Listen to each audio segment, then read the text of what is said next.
ਉਧਰ ਤਾਂ ਵਾਹ ਚੱਲਦੀ ਨਹੀਂ ਸੀ, ਉਹਨਾਂ ਨੂੰ ਤਾਂ ਕਹਿਣ ਜੋਗੇ ਹੈ ਨਹੀਂ ਸੀ ਦਿੱਲੀ ਵਾਲਿਆਂ ਨੂੰ ਵੀ ਸਾਡੇ ਧਰਮ ਦੇ ਮਸਲਿਆਂ 'ਚ ਤੁਸੀਂ ਕਿਉਂ ਦਖਲਅੰਦਾਜ਼ੀ ਕਰਦੇ ਹੋ। ਉਹ ਜਿਹੜੇ ਸਾਡੇ ਗੁਰਸਿੱਖ ਸੀਗੇ ਭਰਾ ਸਾਡੇ, ਸਾਨੂੰ ਸਾਰਿਆਂ ਨੂੰ ਇੱਟ ਲਾਉਣ ਤੋਂ ਬੁਰਾ ਹਾਲ, ਬਹੁਤ ਜ਼ਿਆਦਾ ਨੀਵੇਂ ਦਰਜੇ ਦੇ ਬੋਲ ਸੁਣਨੇ ਪਏ। ਅੱਜ ਕਹਿਣ ਸੁਣਨ ਦੀਆਂ ਗੱਲਾਂ ਨੇ। ਸ਼੍ਰੋਮਣੀ ਕਮੇਟੀ ਦਾ ਉਦੋਂ ਪ੍ਰਧਾਨ ਜਥੇਦਾਰ ਅਵਤਾਰ ਸਿੰਘ ਮੱਕੜ ਹੁੰਦਾ ਸੀ, ਹੁਣ ਤਾਂ ਚਲੋ ਚੜ੍ਹਾਈ ਕਰ ਗਿਆ, ਪਰ ਜਿੰਨੀ ਕਹਿ ਦਈਏ ਵੀ ਨੀਵੇਂ ਦਰਜੇ ਦੀ ਉਹਦੀ ਬੋਲੀ ਹੁੰਦੀ ਸੀ ਨਾ, ਮਤਲਬ ਦਿਲ ਐ ਕਰੇ ਵੀ ਉਹਨੂੰ ਸੁਣਨ ਸਾਰੇ ਦੇ ਚੱਕ ਕੇ ਸਿਰ 'ਚ ਮਾਰੋ ਜੀ, ਏਦਾਂ ਦਾ ਭੈੜਾ ਉਹਦਾ ਬੋਲ ਹੁੰਦਾ। ਜਦੋਂ ਜੂਨ 1984 ਦੇ ਘੱਲੂਘਾਰੇ ਦੀ ਇਹ ਯਾਦਗਾਰ ਬਣੀ ਆ ਨਾ, ਸ਼ਹੀਦੀ ਯਾਦਗਾਰ, ਉਸ ਦਿਨ ਇਹ ਗੱਲ ਵੀ ਚਰਚਾ 'ਚ ਆਈ ਤੇ ਇਹ ਗੱਲ ਮੰਨ ਲਈ ਗਈ ਕਿ ਜਿਹੜੀ ਇਸ ਸ਼ਹੀਦੀ ਯਾਦਗਾਰ ਦੇ ਹੇਠਾਂ ਭੋਰਾ ਵਾ ਗੈਲਰੀ ਹੈ, ਉਹਦੇ ਵਿੱਚ ਉਹਨਾਂ ਸਾਰੇ ਸ਼ਹੀਦਾਂ ਦੀਆਂ ਪੇਂਟਿੰਗਾਂ ਜਾਂ ਫੋਟੋਆਂ ਲਾਈਆਂ ਜਾਣ ਜਿਨ੍ਹਾਂ ਨੇ ਜੂਨ 84 ਨੂੰ ਇੱਥੇ ਸ਼ਹਾਦਤਾਂ ਪਾਈਆਂ।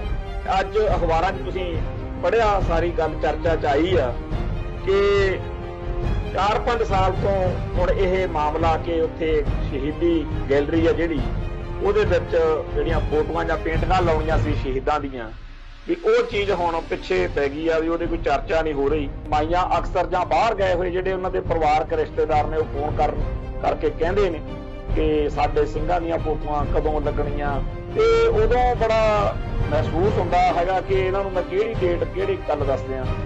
ਦੁਰਗਿਆਣਾ ਮੰਦਿਰ ਜਿਹੜਾ ਹੈ ਉੱਥੇ, ਉਹਦੇ ਬਾਰੇ ਇੱਕਦਮ ਖਬਰ ਹੁਣ ਚਰਚਾ 'ਚ ਆ ਚੁੱਕੀ ਆ ਵੀ ਉੱਥੇ ਵੀ ਇੱਕ ਯਾਦਗਾਰ ਬਣਾਈ ਗਈ ਆ। ਉਹਦੇ ਵਿੱਚ ਇੱਕ ਤਾਂ ਜਿਹੜੇ ਖਾੜਕੂਵਾਲ ਦੌਰਾਨ ਪੁਲਿਸ ਵਾਲੇ ਮਾਰੇ ਗਏ ਨੇ, ਉਹਨਾਂ ਦੀਆਂ ਫੋਟੋਆਂ ਕਹਿੰਦੇ ਅਸੀਂ ਲਾਉਣੀਆਂ ਨੇ। ਦੂਜੀਆਂ ਉਹਨਾਂ ਹਿੰਦੂ ਕੱਟੜਪੰਥੀ ਆਗੂਆਂ ਦੀਆਂ ਫੋਟੋਆਂ, ਜਾਂ ਹੋਰ ਜਿਹੜੇ ਇਸ ਖਾੜਕੂਵਾਦ ਦੌਰਾਨ ਮਾਰੇ ਆ ਖਾੜਕੂਆਂ ਨੇ, ਸਿੰਘਾਂ ਨੇ, ਉਹਨਾਂ ਦੀਆਂ ਫੋਟੋਆਂ ਲਾਉਣੀਆਂ ਨੇ। TV 84 ਉੱਤੇ ਪ੍ਰੋਗਰਾਮ ਖਬਰ ਦੀ ਖਬਰ ਦੇਖ ਰਹੇ ਸਾਰੇ ਦਰਸ਼ਕਾਂ ਨੂੰ ਮੈਂ ਸਰਬਜੀਤ ਸਿੰਘ ਘੁਮਾਣ ਫਤਿਹ ਅਰਜ ਕਰਦਾ ਜੀ। ਵਾਹਿਗੁਰੂ ਜੀ ਕਾ ਖਾਲਸਾ, ਵਾਹਿਗੁਰੂ ਜੀ ਕੀ ਫਤਿਹ। ਜੂਨ 84 ਦੇ ਘੱਲੂਘਾਰੇ ਦੇ ਸੰਬੰਧ ਵਿੱਚ ਸਾਰੇ ਸਿੱਖ ਜਗਤ ਵਿੱਚ ਪ੍ਰੋਗਰਾਮ, ਸਮਾਗਮ, ਸੈਮੀਨਾਰ ਕੀਤੇ ਜਾ ਰਹੇ ਆ ਤੇ ਸਭ ਥਾਂ ਦੇ ਉੱਤੇ ਇਸ ਦਿਨ ਬਾਰੇ ਜੋ ਘੱਲੂਘਾਰੇ ਦੌਰਾਨ ਵਾਪਰਿਆ, ਸੰਤ ਗਿਆਨੀ ਜਰਨੈਲ ਸਿੰਘ ਜੀ ਖਾਲਸਾ ਭਿੰਡਰਾਂ ਵਾਲਿਆਂ ਤੇ ਹੋਰ ਜੁਝਾਰੂਆਂ ਨੇ ਜੋ ਇਸ ਮੌਕੇ ਖਾਲਸਾਈ ਰਵਾਇਤਾਂ ਅਨੁਸਾਰ ਦਰਬਾਰ ਸਾਹਿਬ ਦੀ ਪਵਿੱਤਰਤਾ ਦੀ ਰਾਖੀ ਲਈ ਧਰਮ ਹਿਤ ਸੀਸ ਬਾਰੇ, ਇਹ ਸਾਰੀਆਂ ਗੱਲਾਂ ਸਭ ਕੁਝ ਆਪਾਂ ਚਰਚਾ 'ਚ ਲਿਆ ਰਹੇ ਹਾਂ। ਵਧੀਆ ਲੱਗਦਾ ਜਦੋਂ ਜਿਹੜੀ ਸਾਡੀ ਅਗਲੀ ਜਨਰੇਸ਼ਨ ਆ ਉਹ ਇਸ ਸਾਰੇ ਕਾਸੇ ਨਾਲ ਜੁੜ ਕੇ ਆਪਦੇ ਇਤਿਹਾਸ ਨਾਲ ਜੁੜ ਰਹੀ ਹੈ। ਤੇ ਮੈਂ ਜਿਵੇਂ ਕਿ ਕੱਲ ਵਾਲੇ ਪ੍ਰੋਗਰਾਮ 'ਚ ਵੀ ਆਪਾਂ ਇਹ ਗੱਲ ਕੀਤੀ ਸੀਗੀ ਕਿ ਕੁਝ ਇਹੋ ਜਿਹੇ ਪੱਖ ਨੇ ਜਿਨ੍ਹਾਂ ਦੀ ਚਰਚਾ ਸਾਨੂੰ ਕਰਨੀ ਬਹੁਤ ਜ਼ਿਆਦਾ ਜ਼ਰੂਰੀ ਹੈ।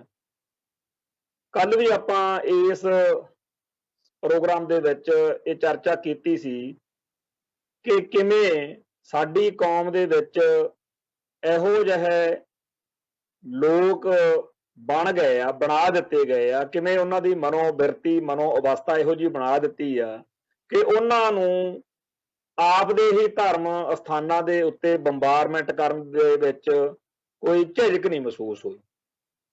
ਕੱਲ ਆਪਾਂ ਇਹ ਚਰਚਾ ਕੀਤੀ ਸੀ ਵੀ ਆਖਰ ਕਿਵੇਂ ਉਹ ਸਿੱਖ ਜਰਨੈਲਾਂ ਨੇ ਦਰਬਾਰ ਸਾਹਿਬ ਦੇ ਵਿੱਚ, ਅਕਾਲ ਤਖਤ ਸਾਹਿਬ ਦੇ ਉੱਤੇ, ਉਹਨਾਂ ਦੀ ਜ਼ਮੀਰ ਕਿਉਂ ਨਹੀਂ ਉਸ ਵੇਲੇ ਕੰਬੀ, ਉਹਨਾਂ ਨੂੰ ਕੰਬਣੀ ਕਿਉਂ ਨਹੀਂ ਛਿੜੀ।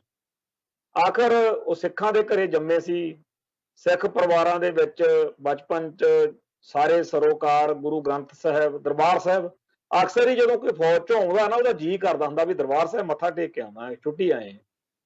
ਇਵੇਂ ਜਿਹੜੇ ਪੁਲਿਸ ਵਾਲੇ ਹੁੰਦੇ ਆ ਉਹਨਾਂ ਦੇ ਵੀ ਮਨਾਂ 'ਚ ਹੁੰਦਾ, ਹੈ ਤਾਂ ਸਿੱਖਾਂ ਦੇ ਪਰਿਵਾਰ 'ਚ ਜੰਮਿਆ ਜੀ ਚੱਲੀ, ਪਰ ਆਖਰ ਉਹਨਾਂ ਦੇ ਅੰਦਰ ਜੂਨ 84 ਮੌਕੇ ਇਹੋ ਜਿਹੀ ਭਾਵਨਾ ਕਿਉਂ ਨਹੀਂ ਆਈ ਕਿ ਅਸੀਂ ਆਪਦੀ ਹੀ ਕੌਮ ਦੇ ਬੱਚਿਆਂ ਨੂੰ, ਬੁੱਢਿਆਂ ਨੂੰ, ਬੇਦੋਸ਼ੀਆਂ ਸਾਡੀਆਂ ਜਿਹੜੀਆਂ ਔਰਤਾਂ ਨੇ, ਭੈਣਾਂ ਮਾਵਾਂ ਨੇ ਉੱਥੇ ਫਿਰਦੀਆਂ, ਉਹਨਾਂ ਨੂੰ ਮਾਰਿਆ ਜਾ ਰਿਹਾ। ਇਹ ਸਾਰੀ ਗੱਲ ਆਪਾਂ ਜਦੋਂ ਕੱਲ ਚਰਚਾ ਕੀਤੀ ਤੇ ਉਦੋਂ ਵੀ ਅਸੀਂ ਇਹ ਗੱਲ ਕਹੀ ਸੀ ਵੀ ਆਉਣ ਵਾਲੇ ਦਿਨਾਂ 'ਚ ਵੀ ਇਸ ਤਰ੍ਹਾਂ ਦੇ ਥੋੜੇ ਜਿਹੇ ਜਿਹੜੇ ਲਕੀਰ ਤੋਂ ਹਟ ਕੇ ਵਿਸ਼ੇ ਆ ਉਹਨਾਂ ਤੇ ਚਰਚਾ ਆਪਾਂ ਕਰਾਂਗੇ। ਸੋ ਅੱਜ ਵੀ ਇੱਕ ਇਹੋ ਜਿਹਾ ਵਿਸ਼ਾ ਸਾਡੇ ਸਾਹਮਣੇ ਹੈ ਕਿ ਜੂਨ 84 ਦੇ ਘੱਲੂਘਾਰੇ ਦੇ ਸ਼ਹੀਦਾਂ ਦੀ ਯਾਦਗਾਰ ਦਾ ਮਸਲਾ ਕਾਫੀ ਲੰਮੇ ਅਰਸੇ ਤੋਂ ਚੱਲਦਾ ਰਿਹਾ। ਬੜੀ ਚਰਚਾ, ਬੜਾ ਵਿਰੋਧ ਵੀ ਹੁੰਦਾ ਰਿਹਾ। ਆਖਰ ਇਹ ਯਾਦਗਾਰ ਤਿਆਰ ਹੋ ਗਈ। ਕਿਵੇਂ ਬਣੀ ਉਹ ਸਾਰਿਆਂ ਦੇ ਸਾਹਮਣੇ ਹੈ ਕਿ ਸਿੱਖ ਜਗਤ ਨੂੰ ਬੜੀ ਵੱਡੀ ਘਾਲਣਾ ਘਾਲਣੀ ਪਈ। ਔਰ ਜਿਸ ਤਰੀਕੇ ਦੇ ਨਾਲ ਸ਼੍ਰੋਮਣੀ ਗੁਰਦੁਆਰਾ ਪ੍ਰਬੰਧਕ ਕਮੇਟੀ ਦਾ ਬਾਦਲ ਦਲ ਦਾ ਰਵੱਈਆ ਰਿਹਾ, ਕਹਿਣ ਸੁਣਨ ਵਾਲੀ ਗੱਲ ਹੀ ਨਹੀਂ। ਅੱਜ ਤਾਂ ਬੜਾ ਸੌਖਾ ਜਿਹਾ ਲੱਗਦਾ ਕਿ ਯਾਦਗਾਰ ਬਣੀ ਹੋਈ ਹੈ, ਪਰ ਮੈਨੂੰ ਪਤਾ ਜਦੋਂ ਅਸੀਂ ਸ਼੍ਰੋਮਣੀ ਕਮੇਟੀ ਦਾ ਉਦੋਂ ਪ੍ਰਧਾਨ ਜਥੇਦਾਰ ਅਵਤਾਰ ਸਿੰਘ ਮੱਕੜ ਹੁੰਦਾ ਸੀ, ਹੁਣ ਤਾਂ ਚਲੋ ਚੜ੍ਹਾਈ ਕਰ ਗਿਆ, ਪਰ ਜਿੰਨੀ ਕਹਿ ਦਈਏ ਵੀ ਨੀਵੇਂ ਦਰਜੇ ਦੀ ਉਹਦੀ ਬੋਲੀ ਹੁੰਦੀ ਸੀ ਨਾ, ਮਤਲਬ ਦਿਲ ਐ ਕਰੇ ਵੀ ਉਹਨੂੰ ਸੁਣਨ ਸਾਰੇ ਦੇ ਚੱਕ ਕੇ ਸਿਰ 'ਚ ਮਾਰੋ ਜੀ, ਏਦਾਂ ਦਾ ਭੈੜਾ ਉਹਦਾ ਬੋਲ ਹੁੰਦਾ। ਉਹਨੇ ਕਿਸੇ ਪੰਥ ਦੀ, ਕਿਸੇ ਕੌਮ ਦੇ, ਧਰਮ ਦੇ ਕਿਸੇ ਬੰਦੇ ਦੀ ਕੋਈ ਜਜ਼ਬਾਤਾਂ ਦੀ ਕਦਰ ਨਹੀਂ ਸੀ ਹੁੰਦੀ, ਤੇ ਪੂਰਾ ਬੇਹਯਾਈ ਦੇ ਨਾਲ ਉਹਨੇ ਕਹਿਣਾ ਜੀ ਇਹ ਜਿਹੜੇ ਬੰਦੇ ਸ਼ਹੀਦੀ ਯਾਦਗਾਰ ਦੀ ਗੱਲ ਕਰਦੇ ਆ ਇਹ ਤਾਂ ਜੀ ਕਾਂਗਰਸ ਦੇ ਏਜੰਟ ਨੇ, ਇਹ ਫਲਾਨੇ ਆ। ਬੜਾ ਜੋ ਸੰਤ ਗਿਆਨੀ ਜਰਨੈਲ ਸਿੰਘ ਜੀ ਖਾਲਸਾ ਭਿੰਡਰਾਂ ਵਾਲਿਆਂ ਨੇ ਸੁਣਿਆ, ਝੱਲਿਆ, ਬਰਦਾਸ਼ਤ ਕੀਤਾ, ਤੇ ਉਹਨਾਂ ਦੀ ਸ਼ਹਾਦਤ ਨੇ ਅਖੀਰ ਇਹ ਸਾਰੀ ਗੱਲ ਦੇ ਉੱਤੇ ਡੱਕਾ ਲਾਇਆ, ਰੋਕ ਲਾਈ। ਉਵੇਂ ਦੀ ਅਸੀਂ ਬੜਾ ਕੁਝ ਬਰਦਾਸ਼ਤ ਕੀਤਾ। ਦਲ ਖਾਲਸਾ ਦੇ ਇੱਕ ਸਰਮੌਰ ਆਗੂਆਂ ਦੇ ਵਿੱਚੋਂ ਭਾਈ ਸਤਨਾਮ ਸਿੰਘ ਪੌਂਟਾ ਸਾਹਿਬ ਹੈ। ਵੱਡੀ ਉਮਰ ਹੋ ਗਈ ਉਹਨਾਂ ਨੇ 1981 ਵਿੱਚ ਜਦੋਂ ਮਹਾਂਪੁਰਸ਼ਾਂ ਨੂੰ ਮਹਿਤਾ ਚੌਂਕ ਤੋਂ ਗ੍ਰਿਫਤਾਰ ਕੀਤਾ ਲਾਲੇ ਜਗਤ ਨਾਰਾਇਣ ਵਾਲੇ ਕੇਸ ਵਿੱਚ। ਉਹ ਭਾਰਤੀ ਹਵਾਈ ਜਹਾਜ਼ ਅਗਵਾ ਕਰਕੇ ਪਾਕਿਸਤਾਨ ਲੈ ਗਏ ਸੀ, ਉੱਥੇ ਉਮਰ ਕੈਦ ਕੱਟੀ। ਫਿਰ ਵੱਡੀ ਉਮਰ ਹੋ ਗਈ, ਸਰੀਰ ਵੀ ਭਾਰਾ ਹੋ ਗਿਆ। ਆਖਰ 1999 ਦੇ ਵਿੱਚ ਦੁਬਾਰਾ ਇਸ ਮੈਦਾਨੇ ਜੰਗ ਵਿੱਚ ਆ ਗਏ। ਇੱਥੇ ਕਈ ਵਾਰ ਮੇਰਾ ਉਹਨਾਂ ਨਾਲ ਵਾਹਵਾ ਨੇੜ ਪਿਆਰ ਹੋ ਗਿਆ। ਇੱਥੇ ਅਸੀਂ ਗੱਲ ਕਰਨੇ ਕਰਾਉਂਦੇ, ਅਖੀਰ ਉਹ ਵਕਤ ਆਇਆ ਕਿ ਆਪਾਂ ਕਿਸੇ ਤਰੀਕੇ ਨਾਲ ਸ਼੍ਰੋਮਣੀ ਕਮੇਟੀ ਦੇ ਇਸ ਗੱਲ ਨੂੰ ਦੁਨੀਆ ਦੇ ਸਾਹਮਣੇ ਉਭਾਰੀਏ, ਕੋਈ ਇਹੋ ਜਿਹੀ ਗੱਲ ਕਰੀਏ।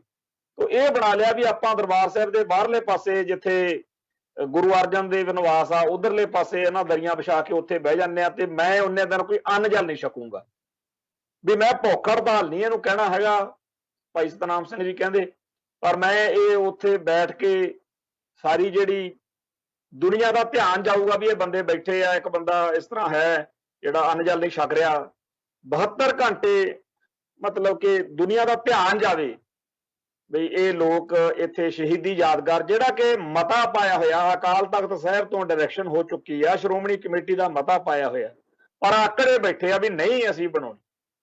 ਦਬਾਈ ਇੰਨਾ, ਤੇ ਦਿੱਲੀ ਦੇ ਸਾਹਮਣੇ ਲਿਖੇ ਹੋਏ ਲੀਡਰ, ਤੇ ਉਧਰ ਤਾਂ ਵਾਹ ਚੱਲਦੀ ਨਹੀਂ ਸੀ, ਉਹਨਾਂ ਨੂੰ ਤਾਂ ਕਹਿਣ ਜੋਗੇ ਹੈ ਨਹੀਂ ਸੀ ਦਿੱਲੀ ਵਾਲਿਆਂ ਨੂੰ ਵੀ ਸਾਡੇ ਧਰਮ ਦੇ ਮਸਲਿਆਂ 'ਚ ਤੁਸੀਂ ਕਿਉਂ ਦਖਲਅੰਦਾਜ਼ੀ ਕਰਦੇ ਹੋ। ਤੋ ਜਿਹੜੇ ਸਾਡੇ ਗੁਰਸਿੱਖ ਸੀਗੇ ਭਰਾ ਸਾਡੇ, ਸਾਨੂੰ ਸਾਰਿਆਂ ਨੂੰ ਫਿੱਟ ਲਾਉਣ ਤੋਂ ਬੁਰਾ ਹਾਲ, ਬਹੁਤ ਜ਼ਿਆਦਾ ਨੀਵੇਂ ਦਰਜੇ ਦੇ ਬੋਲ ਸੁਣਨੇ ਪਏ, ਅੱਜ ਕਹਿਣ ਸੁਣਨ ਦੀਆਂ ਗੱਲਾਂ ਨੇ। ਖੈਰ ਅਖੀਰ ਯਾਦਗਾਰ ਬਣ ਗਈ, ਤੇ ਇੱਕ ਚੀਜ਼ ਉਦੋਂ ਨਾਲ ਹੀ ਚੱਲ ਪਈ ਜਿਹੜੀ ਕਿ ਜੇ ਤੁਸੀਂ ਸਾਡੇ ਪੱਤਰਕਾਰ ਭਰਾ ਦਲਵੀਰ ਸਿੰਘ ਹੁੰਦੇ ਸੀ, ਉਹਨਾਂ ਦੀ ਕਿਤਾਬ ਸੀਗੀ ਨੇੜਿਓਂ ਡਿੱਠੇ ਸੰਤ ਭਿੰਡਰਾਂ ਵਾਲੇ, ਉਹਦੇ 'ਚ ਵੀ ਜ਼ਿਕਰ ਆ ਕਿ ਜਦੋਂ ਅਕਾਲ ਤਖਤ ਸਾਹਿਬ ਦਾ ਜਿਹੜਾ ਹੁਣ ਵਾਲਾ ਸਰੂਪ ਬਣਿਆ ਘੱਲੂਘਾਰੇ ਤੋਂ ਬਾਅਦ, ਇੱਕ ਸਰਕਾਰ ਨੇ ਸਰਕਾਰੀ ਤੌਰ ਤੇ ਬਣਾਇਆ ਸੀ, ਪਰ ਹੁਣ ਜਿਹੜਾ ਟਕਸਾਲ ਨੇ ਤੇ ਹੋਰ ਮਹਾਂਪੁਰਸ਼ਾਂ ਨੇ ਕਾਰ ਸੇਵਾ ਕਰਕੇ ਇਹ ਚੀਜ਼ ਬਣਾਈ ਆ, ਤਾਂ ਉਦੋਂ ਵੀ ਇੱਕ ਥੱਲੇ ਗੈਲਰੀ ਬਣਾਈ ਗਈ ਸੀ, ਤੇ ਉਹਦੇ ਬਾਰੇ ਵੀ ਇਹ ਸੀਗਾ ਕਿ ਸ਼ਹੀਦਾਂ ਦੀ ਕੋਈ ਇਹਦੇ ਵਿੱਚ ਨਿਸ਼ਾਨੀ, ਕੋਈ ਪੇਂਟਿੰਗ, ਫੋਟੋ ਕਿਸੇ ਤਰੀਕੇ ਨਾਲ ਕਰਾਂਗੇ। ਉੱਥੇ ਫਿਰ ਇਹ ਵਿਚਾਰ ਆ ਗਿਆ ਵੀ ਇੱਥੇ ਇਹ ਚੀਜ਼ ਨਾ ਕੀਤੀ ਜਾਵੇ, ਕਿਉਂਕਿ ਅਕਾਲ ਤਖਤ ਸਾਹਿਬ ਦੇ ਸਿਧਾਂਤ, ਫਲਸਫੇ ਤੇ ਇਤਿਹਾਸ ਦੇ ਨਜ਼ਰੀਏ ਤੋਂ ਉਹ ਚੀਜ਼ਾਂ ਨੂੰ ਦੇਖਿਆ ਗਿਆ। ਅਖੀਰ ਜਦੋਂ ਜੂਨ 1984 ਦੇ ਘੱਲੂਘਾਰੇ ਦੀ ਇਹ ਯਾਦਗਾਰ ਬਣੀ ਆ ਨਾ, ਸ਼ਹੀਦੀ ਯਾਦਗਾਰ, ਉਸ ਦਿਨ ਇਹ ਗੱਲ ਵੀ ਚਰਚਾ 'ਚ ਆਈ, ਤੇ ਇਹ ਗੱਲ ਮੰਨ ਲਈ ਗਈ ਕਿ ਜਿਹੜੀ ਇਸ ਸ਼ਹੀਦੀ ਯਾਦਗਾਰ ਦੇ ਹੇਠਾਂ ਭੋਰਾ ਵਾ ਗੈਲਰੀ ਹੈ, ਉਹਦੇ ਵਿੱਚ ਉਹਨਾਂ ਸਾਰੇ ਸ਼ਹੀਦਾਂ ਦੀਆਂ ਪੇਂਟਿੰਗਾਂ ਜਾਂ ਫੋਟੋਆਂ ਲਾਈਆਂ ਜਾਣ ਜਿਨ੍ਹਾਂ ਨੇ ਜੂਨ 84 ਨੂੰ ਇੱਥੇ ਸ਼ਹਾਦਤਾਂ ਪਾਈਆਂ ਨੇ। ਸੋ ਉਸ ਮੌਕੇ ਸਾਨੂੰ ਇਸ ਗੱਲ ਦਾ ਬੜਾ ਤਸੱਲੀ ਹੋਈ, ਬੜੀ ਸਕੂਨ ਮਿਲਿਆ, ਕਿਉਂਕਿ ਅਸੀਂ ਦਲ ਖਾਲਸਾ ਵੱਲੋਂ ਸੱਚੇ ਪਾਤਸ਼ਾਹ ਨੇ ਸਾਡੇ ਤੋਂ ਸੇਵਾ ਲਈ, ਜੂਨ 84 ਦੇ ਘੱਲੂ ਘਾਰੇ ਦੇ ਸ਼ਹੀਦਾਂ ਦੀ ਡਾਇਰੈਕਟਰੀ ਜਿਹੜੀ ਸੀ ਅਸੀਂ ਤਿਆਰ ਕੀਤੀ ਸੀ। ਸੋ ਉਹ ਜਿਹੜੀ ਸਾਰੀ ਡਾਇਰੈਕਟਰੀ ਦੇ ਵਿੱਚ ਉਹਨਾਂ ਸਾਰਿਆਂ ਦੀਆਂ ਫੋਟੋਆਂ ਤੇ ਵੇਰਵੇ ਸੀ, ਉਹ ਅਸੀਂ ਫਿਰ ਫੌਰੀ ਤੌਰ ਦੇ ਉੱਤੇ ਜ਼ਿੰਮੇਵਾਰ ਸੱਜਣਾ ਦੇ ਹਵਾਲੇ ਕਰਤੇ। ਫਿਰ ਦਿੱਲੀ ਦੇ ਵਿੱਚ ਉਦੋਂ ਦਿੱਲੀ ਸਿੱਖ ਗੁਰਦੁਆਰਾ ਪ੍ਰਬੰਧਕ ਕਮੇਟੀ ਦੇ ਪ੍ਰਧਾਨ ਮਨਜੀਤ ਸਿੰਘ ਜੀਕੇ ਹੋਣੀ ਹੁੰਦੇ ਸੀ। ਉਹ ਇਧਰੋਂ ਦਮਦਮੀ ਟਕਸਾਲ ਸ਼੍ਰੋਮਣੀ ਕਮੇਟੀ ਤੇ ਦਲ ਖਾਲਸਾ ਵੱਲੋਂ ਅਸੀਂ ਵੀ, ਸਾਡੇ ਵੀ ਜਾਣਾ ਨੁਮਾਇੰਦਿਆਂ ਨੇ। ਕਈ ਮੀਟਿੰਗਾਂ ਹੋਈਆਂ ਦਿੱਲੀ ਮਨਜੀਤ ਸਿੰਘ ਜੀਕੇ ਨੇ ਕਰਵਾਈਆਂ ਕਿ ਐਦਾਂ ਦੀ ਚੀਜ਼ ਬਣਾਈਏ, ਐਦਾਂ ਕਰ ਲਈਏ। ਇਸ ਕਿਉਂਕਿ ਜਿਹੜੀਆਂ ਉਹ ਫੋਟੋਆਂ ਵੀ ਸੀ ਉਹਨਾਂ ਚੋਂ ਬਹੁਤੀਆਂ ਵਧੀਆ ਨਹੀਂ ਸੀ। ਉਹਨਾਂ ਸਮਿਆਂ ਦੇ ਵਿੱਚ ਜਿਹੜੀਆਂ ਫੋਟੋਆਂ ਇਸ ਤਰੀਕੇ ਨਾਲ ਕਿਸੇ ਨੇ ਥੋੜੀ ਖਿਚਾਈਆਂ ਸੀਗੀਆਂ। ਬਹੁਤ ਘੱਟ ਸਿੰਘਾਂ ਦੀਆਂ ਫੋਟੋਆਂ ਜਿਹੜੀਆਂ ਨੇ ਉਹ ਬਹੁਤ ਚੰਗੇ ਰੈਜੂਲੇਸ਼ਨ 'ਚ ਨੇ ਜਾਂ ਵਰਤਣਯੋਗ ਸੀਗੀਆਂ। ਤਾਂ ਅਸੀਂ ਇਹੀ ਕਹਿੰਦੇ ਸੀ ਵੀ ਜਿਹੜੀਆਂ ਇਹ ਫੋਟੋਆਂ ਨੇ ਇਹਨਾਂ ਦੇ ਆਧਾਰ ਦੇ ਉੱਤੇ ਪੇਂਟਿੰਗਾਂ ਬਣਾ ਲਈਆਂ ਜਾਣ ਤੇ ਉਹ ਪੇਂਟਿੰਗਾਂ ਲਾਈਆਂ ਜਾਣ, ਤੇ ਜਿਨ੍ਹਾਂ ਦੀ ਕੋਈ ਓਰੀਜਨਲ ਫੋਟੋ ਲੱਗਦੀ ਆ ਕਿ ਹਾਂ ਉਹ ਕੰਮ ਦੀ ਆ। ਸੋ ਕਈ ਸੁਝਾਅ, ਕਈ ਗੱਲਾਂ ਚੱਲਦੀਆਂ ਸੀਗੀਆਂ, ਪਰ ਇੱਕਦਮ ਹੀ ਇਹ ਚੀਜ਼ ਫਿਰ ਪਤਾ ਨਹੀਂ ਕਿਉਂ ਠੰਡੀ ਪੈ ਗਈ। ਫਿਰ ਇਹਦੀ ਗੱਲ ਹੀ ਹੋਣੋਂ ਹਟ ਗਈ ਤੇ ਸਾਨੂੰ ਤਾਂ ਹੁਣ ਤੱਕ ਪਤਾ ਹੀ ਨਹੀਂ ਹੈਗਾ। ਤੇ ਅੱਜ ਅਖਬਾਰਾਂ 'ਚ ਤੁਸੀਂ ਪੜ੍ਹਿਆ, ਸਾਰੀ ਗੱਲ ਚਰਚਾ 'ਚ ਆਈ ਆ ਕਿ 4-5 ਸਾਲ ਤੋਂ ਹੁਣ ਇਹ ਮਾਮਲਾ ਕਿ ਉੱਥੇ ਸ਼ਹੀਦੀ ਗੈਲਰੀ ਆ ਜਿਹੜੀ, ਉਹਦੇ ਵਿੱਚ ਜਿਹੜੀਆਂ ਫੋਟੋਆਂ ਜਾਂ ਪੇਂਟਿੰਗਾਂ ਲਾਉਣੀਆਂ ਸੀ ਸ਼ਹੀਦਾਂ ਦੀਆਂ, ਵੀ ਉਹ ਚੀਜ਼ ਹੁਣ ਪਿੱਛੇ ਪੈ ਗਈ ਆ, ਵੀ ਉਹਦੀ ਕੋਈ ਚਰਚਾ ਨਹੀਂ ਹੋ ਰਹੀ। ਖੈਰ ਜਦੋਂ ਮੀਡੀਆ ਵਾਲਿਆਂ ਨੇ ਪੁੱਛਿਆ, ਦੱਸਿਆ ਵਾ, ਉਦੋਂ ਬਿਆਨਬਾਜ਼ੀ ਕੀਤੀ ਗਈ ਆ। ਸਾਰਿਆਂ ਨੇ ਕਿਹਾ ਹੈਗਾ ਨਹੀਂ ਜੀ ਅਸੀਂ ਕਰ ਦੇਣਾ ਕੰਮ ਜੀ, ਕੋਈ ਚੱਕਰ ਨਹੀਂ, ਹੋ ਜਾਊਗੀ, ਮਸਲਾ ਹੱਲ ਕਰ ਦਿਆਂਗੇ। ਪਰ ਇਹ ਗੱਲ ਹੈਗੀ ਆ ਕਿ ਜਦੋਂ ਤੋਂ ਇਹ ਜਿਹੜੀ ਆ 2017 ਤੋਂ ਅੱਜ 2021 ਆ ਗਿਆ, ਇਹ ਗੱਲ ਹੁਣ ਰੁਕੀ ਪਈ ਆ। ਤੇ ਜਿਹੜੀ ਸ਼ਹੀਦੀ ਯਾਦਗਾਰ ਦੇ ਵਿੱਚ ਗੈਲਰੀ ਦੇ ਵਿੱਚ ਟਕਸਾਲ ਨੇ ਤੇ ਸ਼੍ਰੋਮਣੀ ਕਮੇਟੀ ਨੇ, ਅਸੀਂ ਤਾਂ ਆਪਦੇ ਹਿੱਸੇ ਦਾ ਕੰਮ ਕਰ ਦਿੱਤਾ। ਤੇ ਉਦਾਂ ਟਕਸਾਲ ਦੇ ਬੁਲਾਰੇ ਨੇ ਅੱਜ ਇਹ ਜ਼ਰੂਰ ਕਿਹਾ ਹੈਗਾ ਵੀ ਸਾਡੇ ਕੋਲੇ ਜਿਹੜੀਆਂ ਹੈਗੀਆਂ, ਅਸੀਂ ਜੀ ਬੜੀ ਜਲਦੀ ਕਰੋਨਾ ਕਰਕੇ ਰੁਕਿਆ ਹੋਇਆ, ਪਰ ਇਹ ਗੱਲ ਕੋਈ ਹੈ ਨਹੀਂ ਗੀ ਕਰੋਨਾ ਵਾਲੀ ਤਾਂ ਗੱਲ, ਇਹ ਤਾਂ ਪਤਾ ਨਹੀਂ ਕਿਉਂ ਰੁਕਿਆ ਹੋਇਆ। ਦੂਸਰੇ ਪਾਸੇ ਅੱਜ ਅਚਨਚੇਤੀ ਹੰਗਾਮੀ ਮੀਟਿੰਗ ਕਿਸੇ ਮਸਲੇ ਨੂੰ ਲੈ ਕੇ ਸ਼੍ਰੋਮਣੀ ਕਮੇਟੀ ਨੇ ਵੀ ਸੱਦੀ ਸੀ। ਉਹਦੀ ਵੀ ਚਰਚਾ ਹੋ ਰਹੀ ਸੀਗੀ ਵੀ ਘੱਲੂ ਘਾਰੇ ਦੇ ਦਿਨਾਂ 'ਚ ਸ਼੍ਰੋਮਣੀ ਗੁਰਦੁਆਰਾ ਪ੍ਰਬੰਧਕ ਕਮੇਟੀ ਦੀ ਅਚਨਚੇਤ ਅੰਤਰੰਗ ਕਮੇਟੀ ਦੀ ਮੀਟਿੰਗ ਜਿਹੜੀ ਹੋਈ ਆ, ਵੀ ਇਹਦਾ ਕੀ ਹੋ ਸਕਦਾ, ਕੀ ਹੋਊਗਾ। ਸੋ ਅੱਜ ਇਹ ਪਤਾ ਲੱਗਿਆ ਕਿ ਉਹਨਾਂ ਨੇ ਇਹ ਫੈਸਲਾ ਕੀਤਾ, ਬੀਬੀ ਜਗੀਰ ਕੌਰ ਨੇ, ਪ੍ਰਧਾਨ ਜਿਹੜੇ ਹੈਗੇ ਆ ਸ਼੍ਰੋਮਣੀ ਕਮੇਟੀ ਦੇ, ਉਹਨਾਂ ਨੇ ਇਹ ਕਿਹਾ ਹੈ ਕਿ ਜਿਹੜੀ ਬੀੜ ਸਾਹਿਬ ਸ੍ਰੀ ਗੁਰੂ ਗ੍ਰੰਥ ਸਾਹਿਬ ਜੀ ਦਾ ਸਰੂਪ ਜੂਨ 1984 ਨੂੰ ਭਾਰਤੀ ਫੌਜ ਦੀ ਗੋਲਾਬਾਰੀ ਦੌਰਾਨ ਜ਼ਖਮੀ ਹੋਇਆ ਸੀ ਨਾ, ਉਸ ਪਾਵਨ ਸਰੂਪ ਨੂੰ 3 ਜੂਨ ਤੋਂ ਲੈ ਕੇ 5 ਜੂਨ ਤੱਕ ਸੰਗਤਾਂ ਨੂੰ ਦਰਸ਼ਨ ਦਿਦਾਰੇ ਉਹਦੇ ਕਰਵਾਏ ਜਾਣਗੇ। ਇਹ ਉਹਨਾਂ ਨੇ ਫੈਸਲਾ ਕੀਤਾ। ਤੇ ਇਹ ਜਦੋਂ ਪ੍ਰੈਸ ਕਾਨਫਰੰਸ ਕਰਨ ਲਈ ਗੱਲ ਉੱਥੇ ਪੱਤਰਕਾਰਾਂ ਨਾਲ ਕਰ ਲਈ, ਇਹ ਸ਼੍ਰੋਮਣੀ ਕਮੇਟੀ ਦੇ ਸਾਰੇ ਅਧਿਕਾਰੀ, ਪ੍ਰਧਾਨ ਸਾਹਿਬ ਵਗੈਰਾ ਜੁੜੇ, ਤੇ ਉਹਨਾਂ ਨੇ ਕਿਹਾ ਕਿ ਅਸੀਂ ਜੀ ਇੱਕ ਤਾਂ ਇਹ ਜਿਹੜਾ ਸਰੂਪ ਆ ਜਿਹੜਾ ਜ਼ਖਮੀ ਹੋਇਆ ਸੀ ਉਦੋਂ, ਦੂਸਰਾ ਜਿਹੜਾ ਗੋਲੀਆਂ ਨਾਲ ਛਲਣੀ ਹੋਏ ਸੀ ਉਦੋਂ ਸੋਨੇ ਦੇ ਪੱਤਰੇ, ਉਹ ਦਰਸ਼ਨ ਜਿਹੜੇ ਆ ਉਹਨਾਂ ਦੇ ਵੀ ਕਰਵਾਏ ਜਾਣਗੇ। ਤੇ ਅਕਾਲ ਤਖਤ ਸਾਹਿਬ ਦੇ ਨਜ਼ਦੀਕ ਜਿਹੜਾ ਖਜ਼ਾਨਾ ਵਾ, ਖਜ਼ਾਨੇ ਵਾਲੀ ਡਿਊਟੀ ਆ, ਜਿਹਦੇ ਉੱਤੇ ਫੌਜ ਦੀਆਂ ਗੋਲੀਆਂ ਤੇ ਗੋਲਿਆਂ ਦੇ ਨਿਸ਼ਾਨ ਨੇ, ਉਹ ਸੰਭਾਲ ਕੇ ਰੱਖਿਆ ਜਾਣਗੇ ਵੀ ਆਹ ਦੇਖੋ ਜੀ ਇੱਥੇ ਹੋਇਆ ਸੀ। ਚਲੋ ਇਹ ਫੈਸਲੇ ਅੱਜ ਐਲਾਨਣ ਦੇ ਲਈ ਚੰਗੇ ਫੈਸਲੇ ਹੀ ਕਵਾਂਗੇ। ਤੇ ਉਦੋਂ ਪ੍ਰੈਸ ਵਾਲਿਆਂ ਨੇ ਪੁੱਛਿਆ ਵੀ ਇਹ ਜਿਹੜਾ ਅੱਜ ਚਰਚਾ 'ਚ ਅਖਬਾਰਾਂ 'ਚ ਆਈ ਆ ਕਿ ਸ਼ਹੀਦੀ ਗੈਲਰੀ ਦੇ ਵਿੱਚ ਪੇਂਟਿੰਗਾਂ ਜਾਂ ਫੋਟੋਆਂ ਲਾਉਣੀਆਂ ਸੀ, ਉੱਥੇ ਵੀ ਬੀਬੀ ਜਗੀਰ ਕੌਰ ਨੇ ਇਹ ਕਹਿ ਕੇ ਕਿ ਬੜੀ ਜਲਦੀ ਜੀ ਬਸ ਅਸੀਂ ਇਹ ਸਾਰੀ ਤਿਆਰ ਕਰਕੇ ਕੌਮ ਨੂੰ ਸਮਰਪਿਤ ਕਰ ਦੇਣੀ ਆ। ਤੇ ਅਕਾਲ ਤਖਤ ਸਮੂਹ ਵਿੱਚ ਜਿਹੜਾ ਇਤਿਹਾਸਕ ਖੂਹ ਆ ਉਹ ਵੀ ਅਸੀਂ ਮੁਕੰਮਲ ਕਰਕੇ ਉੱਥੇ ਅਸੀਂ ਸੰਗਤਾਂ ਨੂੰ ਦਰਸ਼ਨ ਦਿਦਾਰੇ ਉਹਦੇ ਕਰਾਵਾਂਗੇ। ਹੁਣ ਇੱਕ ਪਾਸੇ ਜਿਹੜਾ ਖਾਲਸਾ ਪੰਥ ਨੇ ਸ਼ਹੀਦੀ ਯਾਦਗਾਰ ਇੰਨੀ ਔਖੀ ਬਣਵਾਈ, ਫਿਰ ਹੁਣ ਮੈਨੂੰ ਸਾਫ਼ ਤੌਰ ਤੇ ਦਿਖ ਰਿਹਾ ਹੈਗਾ, ਕਿਹਾ ਜੋ ਕੁਝ ਮਰਜ਼ੀ ਜਾ ਰਿਹਾ ਹੋਵੇ, ਇੰਨਾ ਕੁ ਫਰਕ ਜ਼ਰੂਰ ਆ ਕਿ ਜਦੋਂ ਸ਼ਹੀਦੀ ਯਾਦਗਾਰ ਉਦੋਂ ਤਾਂ ਸਿੱਧਾ ਹੀ ਕਹਿੰਦੇ ਸੀ ਵੀ ਨਹੀਂ ਬਣਨੀ ਜਾਂ ਹਜੇ ਨਹੀਂ ਕੋਈ ਗੱਲ ਕਰਨੀ, ਜਾਂ ਬਾਹਲੀ ਵਾਰ ਆਹੀ ਟੋਨ ਹੁੰਦੀ ਸੀ ਵੀ ਬੜੀ ਜਲਦੀ ਬਣਨੀ ਸ਼ੁਰੂ ਹੋ ਜਾਊਗੀ। ਤੇ ਐਤਕੀ ਚਲੋ ਸਾਰੇ ਕਹਿੰਦੇ ਆ ਵੀ ਬਣ ਜੂਗੀ ਉੱਥੇ ਅੰਦਰ ਗੈਲਰੀ 'ਚ ਪੇਂਟਿੰਗਾਂ ਫੋਟੋਆਂ ਲੱਗ ਜਾਣਗੀਆਂ ਜਾਂ ਜਿਹੜੀਆਂ ਘਾਟਾਂ ਨੇ ਪੂਰੀਆਂ ਹੋ ਜਾਣਗੀਆਂ, ਹੋ ਜਾਣ ਚੰਗੀ ਗੱਲ ਹੈ।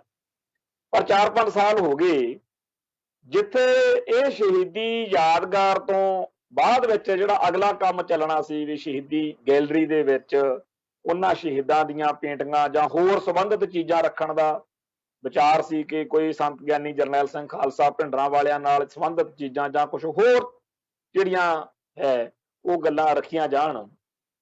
ਉਹਦੇ ਮੁਤਲਕ ਜਿਹੜੇ ਇਹ ਸ਼ਹੀਦ ਪਰਿਵਾਰ ਨੇ ਇਹਨਾਂ ਸਾਰਿਆਂ ਦੇ ਨਾਲ ਮੇਰਾ ਨਿੱਜੀ ਤੌਰ ਤੇ ਬੜਾ ਮੋਹ ਜਿਹਾ ਬਣ ਗਿਆ ਵਾ। ਉਹ ਸਾਰਿਆਂ ਦੇ ਕੋਲੇ ਫੋਨ ਨੇ, ਮਾਈਆਂ ਅਕਸਰ ਜਾਂ ਬਾਹਰ ਗਏ ਹੋਏ ਜਿਹੜੇ ਉਹਨਾਂ ਦੇ ਪਰਿਵਾਰਕ ਰਿਸ਼ਤੇਦਾਰ ਨੇ ਉਹ ਫੋਨ ਕਰਕੇ ਕਹਿੰਦੇ ਨੇ ਕਿ ਸਾਡੇ ਸਿੰਘਾਂ ਦੀਆਂ ਫੋਟੋਆਂ ਕਦੋਂ ਲੱਗਣੀਆਂ ਜਾਂ ਅਸੀਂ ਉੱਥੇ ਪਾਠ ਕਰਾਉਣਾ ਚਾਹੁੰਦੇ ਆ। ਤੇ ਉਦੋਂ ਬੜਾ ਮਹਿਸੂਸ ਹੁੰਦਾ ਹੈਗਾ ਕਿ ਇਹਨਾਂ ਨੂੰ ਮੈਂ ਕਿਹੜੀ ਡੇਟ ਕਿਹੜੀ ਗੱਲ ਦੱਸਦੇ ਆ। ਇਹ ਇੱਕ ਪਾਸੇ ਸਾਡੇ ਵਾਲਾ ਪੱਖ ਤਾਂ ਇਸ ਤਰੀਕੇ ਨਾਲ ਰੁਕਿਆ ਹੋਇਆ, ਦੂਜੇ ਪਾਸੇ ਇੱਕ ਗੱਲ ਹੋਰ ਵਾਪਰੀ ਹੈ ਕਿ ਅੰਮ੍ਰਿਤਸਰ ਦੇ ਵਿੱਚ ਇੱਕ ਦੁਰਗਿਆਣਾ ਮੰਦਿਰ ਹੈ। ਦੁਰਗਿਆਣਾ ਮੰਦਿਰ ਜਿਹੜਾ ਹੈ ਉੱਥੇ ਉਹਦੇ ਬਾਰੇ ਇੱਕਦਮ ਖਬਰ ਹੁਣ ਚਰਚਾ 'ਚ ਆ ਚੁੱਕੀ ਆ ਵੀ ਉੱਥੇ ਵੀ ਇੱਕ ਯਾਦਗਾਰ ਬਣਾਈ ਗਈ ਆ ਤੇ ਉਸ ਯਾਦਗਾਰ ਦੇ ਵਿੱਚ ਉਹ ਕਹਿੰਦੇ ਆ ਵੀ ਅਸੀਂ ਜਿਹੜੇ ਦੇਸ਼ ਦੇ ਕ੍ਰਾਂਤੀਕਾਰੀ ਨੇ ਤੇ ਹੋਰ ਜਿਹੜੇ ਸਾਡੇ ਨਾਇਕ ਨੇ ਉਹਨਾਂ ਦੀਆਂ ਫੋਟੋਆਂ ਜਿਹੜੀਆਂ ਨੇ ਉਹ ਲਾਉਣੀਆਂ ਨੇ। ਤੇ ਉਹਦੇ ਵਿੱਚ ਇੱਕ ਤਾਂ ਜਿਹੜੇ ਖਾੜਕੂਵਾਦ ਦੌਰਾਨ ਪੁਲਿਸ ਵਾਲੇ ਮਾਰੇ ਗਏ ਨੇ ਉਹਨਾਂ ਦੀਆਂ ਫੋਟੋਆਂ ਕਹਿੰਦੇ ਅਸੀਂ ਲਾਉਣੀਆਂ ਨੇ। ਦੂਜੀਆਂ ਉਹਨਾਂ ਹਿੰਦੂ ਕੱਟੜਪੰਥੀ ਆਗੂਆਂ ਦੀਆਂ ਫੋਟੋਆਂ ਜਾਂ ਹੋਰ ਜਿਹੜੇ ਇਸ ਖਾੜਕੂਵਾਦ ਦੌਰਾਨ ਮਾਰੇ ਆ ਖਾੜਕੂਆਂ ਨੇ, ਸਿੰਘਾਂ ਨੇ, ਉਹਨਾਂ ਦੀਆਂ ਫੋਟੋਆਂ ਲਾਉਣੀਆਂ ਨੇ। ਤੇ ਇਹਨਾਂ ਦੇ ਵਿੱਚ ਆਪਾਂ ਇੱਕ ਜੇ ਗੱਲ ਕਰੀਏ ਵੀ ਦੁਰਗਿਆਣਾ ਮੰਦਿਰ ਕੀ ਆ ਜਾਂ ਆਪਾਂ ਇਹ ਸਮਝੀਏ ਕਿ ਇਹਨਾਂ ਵਿੱਚੋਂ ਕਿਹਦੀਆਂ ਕਿਹੋ ਜਿਹਾ ਲੋਕਾਂ ਦੀਆਂ ਫੋਟੋਆਂ ਲਾਉਣੀਆਂ, ਤਾਂ ਸਭ ਤੋਂ ਪਹਿਲੀ ਗੱਲ ਤਾਂ ਇਹ ਆ ਕਿ ਦੁਰਗਿਆਣਾ ਮੰਦਿਰ ਜਿਹੜਾ ਉਹ 1922 ਦੇ ਵਿੱਚ 8 ਮਾਰਚ 1922 ਨੂੰ ਇਹ ਦਰਬਾਰ ਸਾਹਿਬ ਦੀ ਬਿਲਕੁਲ ਨਕਲ ਵਜੋਂ ਵੀ ਉਵੇਂ ਦਾ ਇੱਕ ਆਪਾਂ ਸਰੋਵਰ ਬਣਾ ਲਵਾਂਗੇ, ਵਿਚਾਲੇ ਦਰਬਾਰ ਸਾਹਿਬ ਬਿਲਕੁਲ ਉਹੋ ਜਿਹਾ ਇੱਕ ਮੰਦਿਰ ਜਿਹੜਾ ਹੈਗਾ ਉਹੋ ਜਿਹੇ ਮਾਡਲ ਬਿਲਕੁਲ ਬਣਾਉਣਾ। ਇਹ ਬਿਲਕੁਲ ਕਾਪੀ ਉਹਦੀ ਆਪਦੇ ਵੱਲੋਂ ਇਹਨਾਂ ਨੇ ਉਹਦੀ ਕੀਤੀ ਹੋਈ ਆ ਦੁਰਗਿਆਣਾ ਮੰਦਿਰ ਜਿਹੜਾ ਅੰਮ੍ਰਿਤਸਰ 'ਚ ਬਣਿਆ ਹੋਇਆ। ਜਦੋਂ ਇਹ ਮੰਦਿਰ ਮਾਰਚ 1922 ਨੂੰ ਬਣਿਆ ਉਦੋਂ ਅੰਗਰੇਜ਼ਾਂ ਦਾ ਰਾਜ ਸੀ ਤੇ ਉਹਦੀਆਂ ਜਿਹੜੀਆਂ CID ਦੀਆਂ ਰਿਪੋਰਟਾਂ ਨੇ ਉਹਦੇ 'ਚ ਸਾਫ਼ ਲਿਖਿਆ ਹੋਇਆ ਸੀ ਵੀ ਇਹ ਹਿੰਦੂਆਂ ਤੇ ਸਿੱਖਾਂ ਦੇ ਵਿੱਚ ਪਾੜੇ ਪਾਉਣ ਵਾਲਾ, ਨਫ਼ਰਤ ਵਧਾਉਣ ਵਾਲਾ ਤੇ ਅਗਲੇ ਸਾਲਾਂ ਦੇ ਵਿੱਚ ਫਸਾਦ ਪੈਦਾ ਕਰਨ ਵਾਲਾ ਇੱਕ ਕੰਮ ਜਿਹੜਾ ਹੈਗਾ ਹੋ ਗਿਆ। ਹੁਣ ਦੁਰਗਿਆਣਾ ਮੰਦਿਰ ਜਿਹੜਾ ਹੈ ਜਦੋਂ ਉਹ ਹੋਂਦ ਵਿੱਚ ਨਹੀਂ ਸੀ ਆਇਆ ਉਦੋਂ ਅੰਮ੍ਰਿਤਸਰ ਦਾ ਆਮ ਜਿਹੜਾ ਹਿੰਦੂ ਸੀ ਉਹ ਸਾਰੇ ਦਰਬਾਰ ਸਾਹਿਬ ਜਨਰਲ ਜਾਂਦੇ ਸੀ, ਅੱਜ ਵੀ ਜਾਂਦੇ ਆ, ਅੱਜ ਵੀ ਵੱਡੀ ਗਿਣਤੀ ਵਿੱਚ, ਕਿਉਂਕਿ ਸਾਡੇ ਧਰਮ ਦਾ ਤਾਂ ਅਸੂਲ ਆ ਨਾ ਜੀ ਵੀ ਕਿਸੇ ਵੀ ਜਾਤ ਗੋਤ ਧਰਮ ਮਜ਼ਹਬ ਮੁਲਕ ਦਾ ਹੋਵੇ ਉਹ ਨਤਮਸਤਕ ਹੋਣ, ਆਪਦੀ ਸ਼ਰਧਾ ਸਤਿਕਾਰ ਭੇਂਟ ਕਰਨ ਆ ਸਕਦਾ। ਸੋ ਜਿਹੜਾ ਇਹ ਦਰਬਾਰ ਸਾਹਿਬ ਦੇ ਵਿੱਚ ਬਾਕੀ ਸਾਰੇ ਧਰਮਾਂ ਦੇ ਮਤਾਂ ਮਤਾਂਤਰਾਂ ਦੇ ਲੋਕ ਆਉਂਦੇ ਆ ਪਰ ਉਹ ਸਿੱਖ ਮਰਿਆਦਾ ਨੂੰ, ਸਿੱਖ ਜਜ਼ਬਾਤਾਂ ਨੂੰ, ਸਿੱਖ ਭਾਵਨਾਵਾਂ ਨੂੰ ਕੋਈ ਕਿਸੇ ਕਿਸਮ ਦਾ ਠੇਸ ਜਾਂ ਨੁਕਸਾਨ ਨਹੀਂ ਪਹੁੰਚਾਉਂਦੇ, ਨਾ ਉਹਨਾਂ ਦੀ ਭਾਵਨਾ ਹੁੰਦੀ ਆ। ਜੇ ਕਿਸੇ ਤੋਂ 19-21 ਗੱਲ ਹੋ ਵੀ ਜਾਵੇ, ਕਈ ਇਹੋ ਜਿਹੀਆਂ ਗੱਲਾਂ ਨੇ ਜਿਹੜੀਆਂ ਸਾਡੇ ਸਿੱਖ ਧਰਮ ਦੀ ਮਰਿਆਦਾ ਅਨੁਸਾਰ ਦੂਜੇ ਨੂੰ ਨਹੀਂ ਪਤਾ ਹੁੰਦਾ ਤੇ ਉੱਥੇ ਕਈ ਵਾਰੀ ਗੜਬੜ ਹੋ ਵੀ ਜਾਂਦੀ ਆ, ਉੱਥੇ ਸਾਨੂੰ ਟੋਕਣਾ ਪੈਂਦਾ, ਸਮਝਾਉਣਾ ਪੈਂਦਾ। ਤੇ ਇੱਧਰ ਜਿਹੜਾ ਹਿੰਦੂ ਭਾਈਚਾਰੇ ਦਾ ਇੱਕ ਕੱਟੜਪੰਥੀ ਵਰਗਵਾਜੀ ਦੇ ਦਿਮਾਗ 'ਚ ਕੁੱਤਾ ਕੀੜਾ ਵੜਿਆ ਹੋਇਆ ਵਾ ਕਿ ਸਿੱਖ ਤਾਂ ਹਿੰਦੂ ਨੇ ਤੇ ਇਹਨਾਂ ਦਾ ਹਿੰਦੂਕਰਨ ਕਰਨ ਦੇ ਲਈ ਸਾਨੂੰ ਕੋਈ ਮੌਕਾ ਕਦੇ ਗਵਾਉਣਾ ਨਹੀਂ ਚਾਹੀਦਾ। ਉਹਨਾਂ ਨੇ ਜਦੋਂ ਮਹਾਰਾਜਾ ਰਣਜੀਤ ਸਿੰਘ ਦੇ ਰਾਜ ਤੋਂ ਬਾਅਦ ਸਾਡਾ ਰਾਜ ਦੀ ਤਾਕਤ ਘਟ ਗਈ, ਸਾਡੀ ਖੁਆਰੀ ਦਾ ਪੀਰੀਅਡ ਸ਼ੁਰੂ ਹੋ ਗਿਆ, ਉਦੋਂ ਉਹਨਾਂ ਨੇ ਦਰਬਾਰ ਸਾਹਿਬ ਦੇ ਅੰਦਰ ਇਹਦਾ ਮੰਦਰੀਕਰਨ ਸ਼ੁਰੂ ਕਰਤਾ। ਮੰਦਰੀਕਰਨ ਕਿਵੇਂ, ਅਸੀਂ ਹੁਣ ਉਦੋਂ ਰੋਕ ਟਾਉ ਸਕਦੇ ਨਹੀਂ ਸੀ ਜਾਂ ਰੋਕਣ ਤੋਂ ਅਸੀਂ ਗਰੇਜ ਕਰਕੇ ਕਹਿ ਲਓ, ਢਿੱਲ ਦਿਖਾ ਗਏ। ਦਰਬਾਰ ਸਾਹਿਬ ਦੀ ਪਰਿਕਰਮਾ ਦੇ ਵਿੱਚ ਹਿੰਦੂ ਦੇਵੀ ਦੇਵਤਿਆਂ ਦੇ ਬੁੱਤ ਲਾ ਦਿੱਤੇ ਗਏ, ਵਿਸ਼ਨੂੰ ਦਾ, ਰਾਮਚੰਦਰ ਦਾ, ਕ੍ਰਿਸ਼ਨ ਦਾ, ਚੰਡੀ ਦਾ, ਹੋਰ ਦੇਵੀ ਦੇਵਤਿਆਂ ਦੇ ਬੁੱਤ ਲਾ ਦਿੱਤੇ ਗਏ। ਉੱਥੇ ਮੁੰਡਨ ਕਰਾਏ ਜਾਂਦੇ, ਜਿਹੜੇ ਹਿੰਦੂ ਧਰਮ ਦੀ ਰਵਾਇਤ ਆ, ਸਰੋਵਰ ਦੇ ਕਿਨਾਰੇ ਪਾਂਡਿਆਂ ਨੇ, ਪੱਤਰੀਆਂ ਦਿਖਾਉਣ ਵਾਲਿਆਂ ਨੇ, ਜੋਤਸ਼ੀ, ਹੋਰ ਇਹੋ ਜਿਹਾ ਜੋ ਕਰਮ ਕਾਂਡ ਹਿੰਦੂਆਂ ਦੇ ਆ ਉਹ ਸਾਰੇ ਇਸ ਦਰਬਾਰ ਸਾਹਿਬ ਦੀ ਪ੍ਰਕਰਮਾਂ 'ਚ ਹੋਣ ਲੱਗ ਪਏ। ਤੋ ਜਿਹੜੇ ਸ਼ਰਧਾਵਾਨ ਸਿੱਖ ਸੀ ਉਹਨਾਂ ਨੂੰ ਬੜੀ ਇਸ ਗੱਲ ਦੀ ਤਕਲੀਫ, ਬੜਾ ਸੰਤਾਪ ਸੀਗਾ, ਪਰ ਅਗਲਿਆਂ ਨੂੰ ਇਸ ਗੱਲ ਦਾ ਕੋਈ ਮਤਲਬ ਨਹੀਂ ਸੀ ਕਿ ਸਿੱਖ ਜਿਹੜੇ ਨੇ ਉਹ ਇਸ ਗੱਲ ਤੇ ਇਤਰਾਜ਼ ਕਰਦੇ ਆ। ਉਹ ਕਹਿੰਦੇ ਸਿੱਖ ਹਿੰਦੂਆਂ ਚੋਂ ਨਿਕਲਿਆ, ਫੇਰ ਕੀ ਹੋ ਗਿਆ, ਤੁਸੀਂ ਸਾਡੇ ਚੋਂ ਹੀ ਹੋ। ਮਤਲਬ ਇੱਕ ਦੀਆਂ 100 ਸੁਣਾਉਣੀਆਂ। ਤੇ ਸਾਡੇ ਇਤਿਹਾਸ ਵਿੱਚ ਦਰਜ ਵਾ ਵੀ ਆ ਜਿਹੜਾ ਸ਼ਰਧਾ ਰਾਮ ਫਲੌਰੀ ਸੀ, ਇਹਨੇ ਇੱਥੇ ਬਾਗ ਦੇ ਬਾਹਰ ਆ ਕੇ ਆਪਦਾ ਪ੍ਰਚਾਰ ਸ਼ੁਰੂ ਕੀਤਾ ਅੰਮ੍ਰਿਤਸਰ। ਸ਼ਰਧਾ ਰਾਮ ਫਲੌਰੀ ਜਿਹੜਾ ਜਿਹਨੇ ਆਰਤੀ ਲਿਖੀ ਸੀ ਓਮ ਜੇ ਜਗਦੀਸ਼ ਹਰੇ ਵਾਲੀ, ਉਹ ਪੰਡਤ, ਕਾਫੀ ਲੋਕਾਂ ਦੇ ਵਿੱਚ ਹਿੰਦੂ ਭਾਈਚਾਰੇ 'ਚ ਉਹਦਾ ਅਦਬ ਸਤਿਕਾਰ ਸੀਗਾ, ਪਰ ਉਹ ਸਿੱਖ ਜਜ਼ਬਾਤਾਂ ਦੇ ਉਲਟ ਕਾਫੀ ਪ੍ਰਚਾਰ ਇੱਥੇ ਕਰਦਾ ਰਿਹਾ। ਸਿੱਖ ਸੰਗਤਾਂ ਨੂੰ ਉਹਦਾ ਵਿਰੋਧ ਵੀ ਕਰਨਾ ਪਿਆ। ਉਹ ਏਦਾਂ ਦੇ ਕੰਮ ਜਿਹੜੇ ਸੀ ਇਸ ਦੌਰ ਵਿੱਚ, ਖਾਸ ਤੌਰ ਤੇ 1890 ਤੋਂ ਲੈ ਕੇ ਇਹ ਕੰਮ ਕਾਫੀ ਵਧੇ। 1900 ਵਾਲਾ ਜਿਹੜਾ ਦੌਰ ਆ 1905-6 ਦੇ ਲਾਗੇ, ਫਿਰ ਇਹ ਜਿਹੜੀਆਂ ਗਰੀਤੀਆਂ ਸੀ ਇਹਦੇ ਖਿਲਾਫ ਸੰਗਤਾਂ ਦੇ ਵਿੱਚ ਰੋਸ ਪ੍ਰਗਟ ਹੋਇਆ। ਇਹ ਜਿਹੜੇ ਬੁੱਤ ਸੀ ਇਹ ਹਟਾਏ ਗਏ। ਹਿੰਦੂਆਂ ਨੂੰ ਕਰਮਕਾਂਡ ਕਰਨੋਂ, ਦਰਬਾਰ ਸਾਹਿਬ ਦੀ ਪ੍ਰਕਰਮਾਂ 'ਚ ਸਰੋਵਰ ਦੇ ਕਿਨਾਰੇ ਤੋਂ ਰੋਕਿਆ ਗਿਆ। ਆ ਜਿਹੜੇ ਹੁਣ ਉੱਥੇ ਕਾਫੀ ਉਰੇ ਤੁਸੀਂ ਦੇਖਦੇ ਹੋ ਮੰਦਿਰ ਬਣੇ ਆ, ਸ਼ਨੀ ਮੰਦਿਰ ਫਲਾਨਾ, ਇਹ ਸਾਰੇ ਉਦੋਂ ਦੇ ਕਾਫੀ ਫਰਕ ਨਾਲ ਚਲੋ ਫਿਰ ਬਣ ਗਏ, ਪਰ ਅੰਦਰੋਂ ਚੁਕਾ ਦਿੱਤੇ ਗਏ। ਦਰਬਾਰ ਸਾਹਿਬ ਦਾ ਜਿਹੜਾ ਪੈਰੀ ਫੇਰੀ ਸੀ ਉੱਥੇ ਇਹ ਹੋ ਗਿਆ। ਹਾਂ, ਇਹ ਗੱਲ ਮੈਂ ਅੱਜ ਫੇਰ ਕਹਿ ਦਿੰਦਾ ਵੀ ਹਰ ਸਾਲ 35-40 ਨਵੇਂ ਮੰਦਿਰ ਜਿਹੜੇ ਅੰਮ੍ਰਿਤਸਰ 'ਚ ਬਣਦੇ ਆ, ਜਿਹੜੇ ਦਰਬਾਰ ਸਾਹਿਬ ਦੇ ਆਲੇ ਦੁਆਲੇ ਜਿੰਨੇ ਰਸਤੇ ਦਰਬਾਰ ਸਾਹਿਬ ਨੂੰ ਜਾਂਦੇ ਆ, ਉਹ ਪਹਿਲੋਂ ਦੁਕਾਨ ਹੁੰਦੀ ਆ, 2 ਦਿਨ ਬਾਅਦ ਸ਼ਟਰ ਜਾਂ ਚੱਕ ਕੇ ਉੱਥੇ ਮੰਦਿਰ ਬਣ ਜਾਂਦਾ। ਤੋ ਨਿੱਤ ਨਵੇਂ ਮੰਦਿਰ ਇਹ ਬਣਾ ਕੇ ਇਹ ਤਾਂ ਇਹ ਕੀਤਾ ਜਾ ਰਿਹਾ ਵੀ ਇਹ ਜਿਹੜਾ ਹੈਗਾ ਵੀ ਦਰਬਾਰ ਸਾਹਿਬ ਦੀ ਮੰਦਿਰਾਂ ਦੇ ਵਿਚਾਲੇ ਇੱਕ ਮੰਦਿਰ ਹੀ ਆ ਤੇ ਇਹ ਹਿੰਦੂ ਅਸਥਾਨ ਵਾ। ਇਹ ਜਿਹੜਾ ਉਹਨਾਂ ਦੇ ਮਨ ਦੀ ਮਨਸ਼ਾ ਬਣਨੀ ਬੁਣਨੀ ਤਾਂ ਗੱਲ ਹੈ ਨਹੀਂ, ਪਰ ਲੱਗੇ ਹੋਏ ਨੇ 100 ਟਟਵੈਰ ਅਗਲਾ ਕਰਦਾ ਜੀ।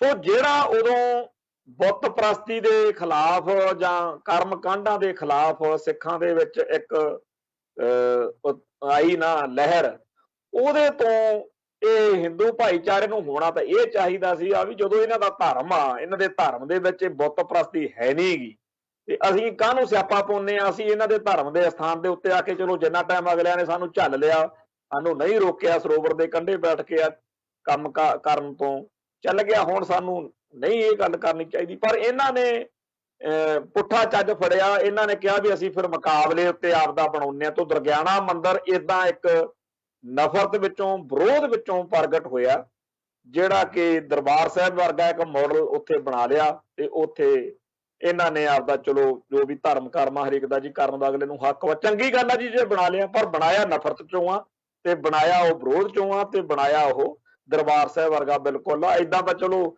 ਮਸਤੂਆਂ ਨੇ ਇੱਕ ਬਣਾਈ ਫਿਰਦੇ ਆ ਬਿਲਕੁਲ ਦਰਬਾਰ ਸਾਹਿਬ ਵਰਗਾ, ਉਹਦਾ ਵੀ ਵਿਰੋਧ ਸੰਗਤਾਂ ਕਰਦੀਆਂ ਨੇ। ਇੱਧਰ ਇਹਨਾਂ ਨੇ ਮੰਦਿਰ ਬਣਾਇਆ ਉਹ ਗੁਰਦੁਆਰਾ ਸਾਹਿਬ। ਖੈਰ, ਹੁਣ ਜਿਹੜੇ ਪੇਂਟਿੰਗਾਂ ਫੋਟੋਆਂ ਨੇ, ਇੱਕ ਤਾਂ ਉਹ ਬੰਦੇ ਜਿਨ੍ਹਾਂ ਨੂੰ ਖਾੜਕੂਆਂ ਨੇ ਮਾਰਿਆ, ਪੁਲਿਸ ਵਾਲਿਆਂ ਨੂੰ, ਜਾਂ ਉਹਨਾਂ ਨੇ ਕੀਤਾ ਕੀ ਸੀ ਇਹ ਸਾਰਿਆਂ ਨੂੰ ਪਤਾ ਕਿ ਪੰਜਾਬ ਦੀ ਧਰਤੀ ਦੇ ਉੱਤੇ ਜਿਹੜੇ ਸਿੱਖ ਪੰਥ ਦੀ ਗੱਲ ਕਰਦੇ ਸੀ, ਗੁਰੂ ਦੀ ਗੱਲ ਕਰਦੇ ਸੀ, ਜਿਹੜੇ ਹੱਕ ਸੱਚ ਲਈ ਲੜਦੇ ਸੀ, ਇਹ ਉਹਨਾਂ ਦਾ ਘਾਣ ਕਰਦੇ ਕਰਾਉਂਦੇ ਸੀ। ਸੋ ਇੱਕ ਘਟਨਾਕ੍ਰਮ ਵਾਪਰਿਆ ਜਿਹਦੇ ਵਿੱਚ ਇਹ ਖਾੜਕੂ ਲਹਿਰ ਦਾ ਸ਼ਿਕਾਰ ਬਣੇ। ਹੁਣ ਉਹਨਾਂ ਦੀਆਂ ਹਰ ਸਾਲ ਅਜੀਤ ਅਖਬਾਰ 'ਚ ਜਾਂ ਹੋਰਨਾਂ 'ਚੋਂ ਪੰਜਾਬ ਪੁਲਿਸ ਡੇ ਇੱਕ ਮਨਾਇਆ ਜਾਂਦਾ, ਉਹਨਾਂ ਦੀਆਂ ਫੋਟੋਆਂ ਜਿਹੀਆਂ ਲਾ ਕੇ 2000 ਪੁਲਿਸ ਮੁਲਾਜ਼ਮ ਆ ਜਿਨ੍ਹਾਂ ਦੇ ਬਾਰੇ ਉਹ ਕਹਿੰਦੇ ਆ ਕਿ ਲਓ ਜੀ ਅਸੀਂ ਇੱਥੇ ਇਹਨਾਂ ਨੂੰ ਹੀਰੋ ਮੰਨਦੇ ਆ, ਇਹਨਾਂ ਨੇ ਜੀ ਪੰਜਾਬ 'ਚ ਖਾੜਕੂਵਾਦ, ਆਪਾਂ ਖਾੜਕੂਵਾਦ ਕਹਿੰਦੇ ਆ, ਉਹ ਅੱਤਵਾਦ ਕਹਿੰਦੇ ਆ, ਵੀ ਉਹਦਾ ਸਫਾਇਆ ਕੀਤਾ। ਉਹਨਾਂ ਦੀਆਂ ਕਹਿੰਦੇ ਅਸੀਂ ਫੋਟੋਆਂ ਤੇ ਪੇਂਟਿੰਗਾਂ ਲਾਉਣੀਆਂ ਨੇ। ਦੂਸਰਾ ਜਿਹੜਾ ਹੈਗਾ ਫੋਟੋਆਂ ਲਾਉਣੀਆਂ ਹਿੰਦੂ ਜਿਹੜੇ ਲੀਡਰ ਨੇ, ਹਰਬੰਸ ਲਾਲ ਖੰਨੇ ਵਰਗੇ। ਡਾਕਟਰ ਹਰਬੰਸ ਲਾਲ ਖੰਨਾ ਉਹਨਾਂ ਹਿੰਦੂ ਕੱਟੜਪੰਥੀਆਂ ਦਾ ਇੱਕ ਸਮਝ ਲਓ ਵੀ ਇੱਕ, ਜਿਵੇਂ ਆਪਾਂ ਚੌਲ ਜਦੋਂ ਹੋਣ ਨਾ ਬਣਾਏ ਤਾਂ ਇੱਕ ਥੋੜੇ ਜਿਹੇ 2 ਚੌਲ 4 ਕੱਢ ਕੇ ਦੇਖੀਦੇ ਆ ਵੀ ਕਿੱਦਾਂ ਦੇ ਆ, ਕਿਹੋ ਜਿਹੀਆਂ ਦੀਆਂ ਫੋਟੋਆਂ ਲਾਉਣੀਆਂ ਨੇ ਇਹਨਾਂ ਨੇ ਉਹ ਵਾ ਡਾਕਟਰ ਹਰਬੰਸ ਲਾਲ ਖੰਨੇ। ਡਾਕਟਰ ਹਰਬੰਸ ਲਾਲ ਖੰਨਾ ਉਹ ਬੰਦਾ ਹੈ ਜਦੋਂ 1981 ਚ 31 ਮਈ ਨੂੰ ਅੰਮ੍ਰਿਤਸਰ ਸ਼ਹਿਰ ਨੂੰ ਪਵਿੱਤਰ ਸ਼ਹਿਰ ਦਾ ਦਰਜਾ ਕਰਾਰ ਦਿਵਾਉਣ ਦੇ ਲਈ ਇੱਥੇ ਸ਼ਹਿਰ ਦੇ ਵਿੱਚ ਮਾਰਚ ਕੱਢਿਆ ਸੀਗਾ, ਕਰਨਾ ਸੀ ਸਿੱਖ ਸੰਗਤਾਂ ਨੇ। ਉਹਨੇ ਹਿੰਦੂ ਜਿਹੜੇ ਕੱਟੜਪੰਥੀ ਅਖਬਾਰਾਂ ਵਾਲੇ ਲਾਲੇ ਜਾਤਮ ਰਾਣ ਵਰਗੇ, ਵਰਿੰਦਰ ਜਾਸ਼ਾ ਜਲੰਧਰ ਦਾ, ਹੋਰ ਸੀ ਕਈ, ਇਹਨਾਂ ਨੇ ਰਲ ਰਲਾ ਕੇ 2 दिन ਪਹਿਲਾਂ ਜਾਣੀ ਕਿ ਉਹ 31 ਮਈ ਨੂੰ ਸੀ ਸਿੱਖ ਜਗਤ ਦਾ, ਇਹਨਾਂ ਨੇ 29 ਮਈ ਨੂੰ ਇੱਥੇ ਰੱਖਿਆ ਵੀ ਅਸੀਂ। ਤੇ ਬੀੜੀਆਂ ਸੈਕਟ ਜਿਹੜੇ ਸੀ, ਬੀੜੀਆਂ ਸੈਕਟਾਂ ਦੇ ਜਿਹੜੇ ਬੰਡਲ ਹੁੰਦੇ ਆ, ਡੱਬੀਆਂ ਹੁੰਦੀਆਂ ਨਾ, ਉਹ ਕਿਰਪਾਨਾਂ ਉੱਤੇ ਤਰਸ਼ੂਲਾਂ ਉੱਤੇ ਬੰਨ ਕੇ ਇਹਨਾਂ ਨੇ ਸ਼ਹਿਰ ਦੇ ਵਿੱਚ ਮਾਰਚ ਕੀਤਾ ਵੀ ਬੀੜੀ ਸਿਗਰਟ ਪੀਏਂਗੇ ਹਮ ਸ਼ਾਨ ਸੇ ਜੀਏਂਗੇ। ਹੁਣ ਮਨਾ ਲਓ ਨੋ ਤੰਬਾਕੂ ਡੇ, ਇਹਨਾਂ ਦਿਨਾਂ 'ਚ ਨੋ ਤੰਬਾਕੂ ਡੇ ਜਾਣੀ ਕਿ ਵੀ ਤੰਬਾਕੂ ਵਿਰੋਧੀ ਦਿਨ ਮਨਾਇਆ ਜਾਂਦਾ। ਇਹ ਕਹਿੰਦੇ ਸਾਡੀ ਤਾਂ ਸ਼ਾਨ ਹੀ ਤੰਬਾਕੂ ਖਾਣ ਨਾਲ ਬਣਦੀ ਆ, ਬੀੜੀ ਸਿਗਰਟ ਪੀਏਂਗੇ ਹਮ ਸ਼ਾਨ ਸੇ ਜੀਏਂਗੇ। ਫਿਰ ਹੋਰ ਕਹਿਣ ਕੰਘਾ ਕੜਾ ਕੱਛ ਕਿਰਪਾਨ ਧੱਕ ਦਿਆਂਗੇ ਪਾਕਿਸਤਾਨ। ਜਿੰਨੇ ਭੜਕਾਊ, ਜਿੰਨੇ ਵਹਿਸ਼ੀ ਫਿਰਕੂ ਭਾਵਨਾ ਵਾਲੇ ਉਹ ਨਾਰੇ ਇਹਨਾਂ ਨੇ ਲਾਏ, ਉਹ ਤਾਂ ਇੱਕ ਗੱਲ ਸੀ 1981 ਦੀ। ਪਰ ਇਹਨਾਂ ਦੀ ਇਹ ਬਿਮਾਰੀ ਜਾਂ ਤਾਂ ਉਦੋਂ ਹੀ ਰੋਕ ਰਾਕ ਦਿੰਦੀ ਸਟੇਟ ਸਿਸਟਮ ਵੀ ਭਾਈ ਕਾਹਨੂੰ ਲਾਂਬੂ ਲਾਉਂਦੇ। ਇਹ 1981 ਦੀ ਗੱਲ ਆ, ਹਜੇ ਧਰਮ ਯੁੱਧ ਮੋਰਚਾ ਉਦੋਂ 1 ਸਾਲ ਬਾਅਦ ਅਗਸਤ 1982 ਚ ਲੱਗਿਆ, 4 ਅਗਸਤ ਨੂੰ। ਇਹ ਉਦੋਂ ਪਹਿਲਾਂ ਦੀ ਸਾਲ ਦੀ ਗੱਲ ਆ। ਖੈਰ ਇਹ ਲਾਲੇ ਜਗਤ ਨਾਰਾਇਣ ਹੋਣਾ ਦੀਆਂ ਜਾਂ ਹੋਰ ਸਾਰਿਆਂ ਦੀਆਂ ਕਰਤੂਤਾਂ ਦੇ ਸਦਕਾ ਮਾਹੌਲ ਜਿਹੜਾ ਸੀ ਉਹ ਤਲਖ ਹੁੰਦਾ ਰਿਹਾ, ਵਿਗੜਦਾ ਗਿਆ ਤੇ ਸਿੱਖ ਜਿਹੜੇ ਸੀ ਉਹਨਾਂ ਨੂੰ ਘੇਰਾਬੰਦੀ ਹੁੰਦੀ ਰਹੀ। ਇਸ ਮਾਹੌਲ ਦੇ ਵਿੱਚ 1984 ਆ ਗਿਆ। 1984 ਦੇ ਵਿੱਚ 14 ਫਰਵਰੀ ਨੂੰ ਇੱਥੇ ਇੱਕ ਅੰਮ੍ਰਿਤਸਰ ਬੰਦ ਦਾ ਸੱਦਾ ਜਿਹੜਾ ਸੀਗਾ ਉਹ ਦਿੱਤਾ ਗਿਆ। ਉਸ ਅੰਮ੍ਰਿਤਸਰ ਬੰਦ ਦੇ ਸੱਦੇ ਮੌਕੇ ਅੰਮ੍ਰਿਤਸਰ ਦੇ ਵਿੱਚ ਇਸ ਡਾਕਟਰ ਹਰਬੰਸ ਲਾਲ ਖੰਨੇ ਦੀ ਕਮਾਂਡ ਹੇਠ ਇੱਕ ਬਹੁਤ ਵੱਡਾ ਜਿਹੜਾ ਫਿਰਕੂ ਵਹਿਸ਼ੀ ਹਿੰਦੂ ਕੱਟੜਪੰਥੀਆਂ ਦਾ ਜਲੂਸ ਸੀਗਾ, ਉਹ ਪੁਤਲੀ ਘਰ ਵਾਲੇ ਪਾਸਿਓਂ ਦਰਬਾਰ ਸਾਹਿਬ ਵੱਲੋਂ ਜਾ ਰਿਹਾ ਸੀ। ਰਸਤੇ 'ਚ ਇਹਨਾਂ ਨੇ ਰੇਲਵੇ ਸਟੇਸ਼ਨ ਤੇ ਰੋਕੇ। ਰੇਲਵੇ ਸਟੇਸ਼ਨ ਦੇ ਉੱਤੇ ਡਾਕਟਰ ਹਰਬੰਸ ਲਾਲ ਖੰਨਾ ਇਸ ਜਿਹੜਾ ਵਹਿਸ਼ੀ ਹਜੂਮ ਸੀ ਇਹਦਾ ਲੀਡਰ ਸੀਗਾ। ਇਹਨਾਂ ਸਾਰਿਆਂ ਨੇ ਜਿਹੜਾ ਉੱਥੇ ਦਰਬਾਰ ਸਾਹਿਬ ਦਾ ਮਾਡਲ ਲਾਇਆ ਹੁੰਦਾ ਹੈ, ਹੁਣ ਵੀ ਲੱਗਿਆ ਹੋਇਆ, ਉਹ ਭੰਡਿਆ ਪਹਿਲਾਂ ਤਾਂ ਪੂਰਾ, ਉਹਦੇ ਤੇ ਡਾਂਗਾ ਸੋਟੇ ਮਾਰ ਕੇ। ਫਿਰ ਉੱਥੇ ਇੱਕ ਵੱਡੀ ਸਾਰੀ ਫੋਟੋ ਚੌਥੇ ਪਾਤਸ਼ਾਹ ਦੀ ਲਾਈ ਹੁੰਦੀ ਆ ਜਿਹੜੀ ਪੇਂਟਿੰਗ, ਉਹ ਇਹਨਾਂ ਨੇ ਸਿੱਟ ਲਈ ਡਾਂਗਾ ਮਾਰ ਕੇ। ਉਹਦੇ ਬਹੁਤ ਆਪਦੇ ਵੱਲੋਂ ਨਫ਼ਰਤ ਨਾਲ ਜਲੀਲ ਫੋਟੋ ਚਕਨਾਚੂਰ ਕੀਤੀ, ਮਾਰਿਆ ਪਾੜਿਆ ਉਹਨੂੰ, ਜੋ ਵੀ ਕਰ ਸਕਦੇ ਸੀ। ਤੇ ਇਸ ਤਰ੍ਹਾਂ ਦੀਆਂ ਹਰਕਤਾਂ ਕਰਨ ਕਰਾਉਣ ਵਾਲਿਆਂ ਦਾ ਇੱਕ ਇਹ ਲੀਡਰ ਸੀਗਾ, ਇਹੋ ਜਿਹੇ ਸਾਰੇ ਉਹ ਟੋਲਾ ਸੀਗਾ। ਖੈਰ ਇਹਦੀਆਂ ਹਰਕਤਾਂ ਇਹੋ ਜਿਹੀਆਂ ਜਿਹੜੀਆਂ ਸੀ ਉਹ ਕਿਸੇ ਨਾ ਕਿਸੇ ਨੂੰ ਨਹੀਂ ਚੰਗੀਆਂ ਲੱਗੀਆਂ, ਬਰਦਾਸ਼ਤ ਤੋਂ ਬਾਹਰ ਹੋ ਗਿਆ। ਤੇ 2 ਅਪ੍ਰੈਲ 1984 ਨੂੰ ਅੰਮ੍ਰਿਤਸਰ ਦੇ ਵਿੱਚ ਇੱਥੇ ਗੁਰੂ ਤੇਗ ਬਹਾਦਰ ਹਸਪੀਟਲ ਦੇ ਕੋਲ ਉਹ ਮੈਡੀਕਲ ਦੁਕਾਨ ਦੇ ਵਿੱਚ ਸੀਗਾ ਆਪਦੀ 'ਚ, ਉੱਥੇ ਉਹ ਗੋਲੀਆਂ ਨਾਲ ਭੁੰਨ ਦਿੱਤਾ ਗਿਆ। ਉਹ ਫਿਰ ਢਾਡੀ ਗਾਉਂਦੇ ਹੁੰਦੇ ਸੀਗੇ ਵੀ ਮੈਡੀਕਲ ਸਟੋਰ 'ਚ ਢਾ ਲਿਆ ਖੰਨਾ ਬਾਡੀ ਗਾਰਡਸ ਨੇ, ਉਹ ਬੜਾ ਗਾਣਾ ਚੱਲਿਆ। ਖੈਰ ਜਦੋਂ ਇਹ ਖੰਨਾ ਮਰਿਆ ਤਾਂ ਇਹਦੇ ਕਰਕੇ ਕਤਲ ਕਰਕੇ ਫਿਰ ਅੰਮ੍ਰਿਤਸਰ ਸ਼ਹਿਰ 'ਚ ਵੀ ਤੇ ਹੋਰ ਵੀ ਕਈ ਥਾਵਾਂ ਤੇ ਹਿੰਸਾ ਕਾਫੀ ਭੜਕ, ਕਾਫੀ ਗੜਬੜ ਹੋ ਗਈ। ਉਹ ਪੰਜਾਬ ਨੂੰ ਫਿਰ ਉਦੋਂ ਕੇਂਦਰ ਵੱਲੋਂ ਗੜਬੜ ਵਾਲਾ ਖੇਤਰ ਕਰਾਰ ਦੇਣਾ ਪਿਆ ਤੇ ਇੱਥੇ ਨੀਮ ਫੌਜੀ ਦਲਾਂ ਨੂੰ ਇਹ ਹੱਕ ਦੇਤਾ ਕਿ ਜਦੋਂ ਜਿਹਨੂੰ ਚਾਹਣ ਬਿਨਾਂ ਮੁਕੱਦਮਾ ਚਲਾਇਆ ਤੋਂ ਉਹ ਉਹਨੂੰ ਫੜ ਸਕਦੇ ਆ, NSA ਲਾ ਕੇ ਉਹਨੂੰ ਜੇਲ੍ਹ ਵੀ ਭੇਜ ਸਕਦੇ ਆ ਵੀ ਚੱਲ 6 ਮਹੀਨੇ ਤੈਨੂੰ ਹੁਣ ਬੰਦਰੋਂ ਕੱਢਣਾ ਹੀ ਨਹੀਂ। ਹੁਣ ਇਹੋ ਜਿਹੇ ਡਾਕਟਰ ਖੰਨੇ ਵਰਗਿਆਂ ਦੀਆਂ ਇਹੋ ਜਿਹੇ ਹੋਰ ਸਾਰਿਆਂ ਦੀਆਂ ਜਿਹੜੀਆਂ ਪੇਂਟਿੰਗਾਂ ਜਾਂ ਫੋਟੋਆਂ ਨੇ ਉਹ ਇੱਥੇ ਦਰਗਾਣੇ ਮੰਦਿਰ 'ਚ ਲੱਗਣੀਆਂ ਨੇ। ਇਹਦੇ ਅਰਥ ਬੜੇ ਖਤਰਨਾਕ ਨੇ, ਇਹ ਕੋਈ ਕਹਿਣ ਸੁਣਨ ਵਾਲੀ ਗੱਲ ਨਹੀਂ ਕਿ ਇਹਦੇ ਨਾਲ ਲਾਂਬੂ ਲੱਗਣਗੇ। ਜਦੋਂ ਅੱਗ ਦੇ ਧੁਖਦੀ ਦੇ ਉੱਤੇ ਆਪਾਂ ਫੂਕਾ ਮਾਰ ਕੇ ਤੇਲ ਪਾਈਏ, ਘਿਓ ਪਾਈਏ, ਤੇ ਲਾਂਬੂ ਹੀ ਲੱਗਣੇ ਆ। ਉਹ ਲਾਂਬੂ ਲਾਉਣ ਵਾਲਾ ਕੰਮ ਜਿਹੜਾ ਹੈਗਾ ਉਹ ਪਹਿਲਾਂ ਵੀ ਇਹ ਕਰਦੇ ਆ ਵੀ ਹਰ ਸਾਲ ਘੱਲੂ ਘਾਰੇ ਵਾਲੇ ਦਿਨ ਜਾਣ ਬੁੱਝ ਕੇ ਚੜਾਉਣ ਲਈ ਉਹਨਾਂ ਫੌਜੀਆਂ ਦੀ ਯਾਦ ਵਿੱਚ ਮਨਾਉਂਦੇ ਆ ਵੀ ਜਿਨ੍ਹਾਂ ਨੇ ਜੀ ਦਰਬਾਰ ਸਾਹਿਬ ਵਿੱਚ ਕਹਿੰਦੇ ਜੀ ਉਸ ਟਾਈਮ ਫੌਜੀ ਹਮਲੇ ਦੌਰਾਨ ਮਾਰੇ ਗਏ, ਉਹਨਾਂ ਦੀ ਯਾਦ 'ਚ ਅਸੀਂ ਹਵਨ ਕਰਨਾ। ਤੇ ਨਾਲ ਕਹਿਣਗੇ ਜੀ ਅਸੀਂ ਅੱਤਵਾਦ ਦਾ ਭਿੰਡਰਾਂ ਵਾਲੇ ਸੰਤਾਂ ਦਾ ਪੁਤਲਾ ਫੂਕਣਾ। ਇਹ ਜਿਹੜਾ ਕੰਮ ਆ ਪਿਛਲੇ 10-12 ਸਾਲਾਂ ਤੋਂ ਹਿੰਦੂ ਕੱਟੜਪੰਥੀ ਕਰਦੇ ਆ। ਤੇ ਜਦੋਂ ਫਿਰ ਸਿੱਖ ਸੰਗਤਾਂ, ਸਿੱਖ ਨੌਜਵਾਨ ਇਹਦਾ ਵਿਰੋਧ ਕਰਦੇ ਆ ਤਾਂ ਹਰੇਕ ਵਾਰੀ ਖੱਲਰਬਾਜੀ ਪੈਂਦੀ ਹੈ।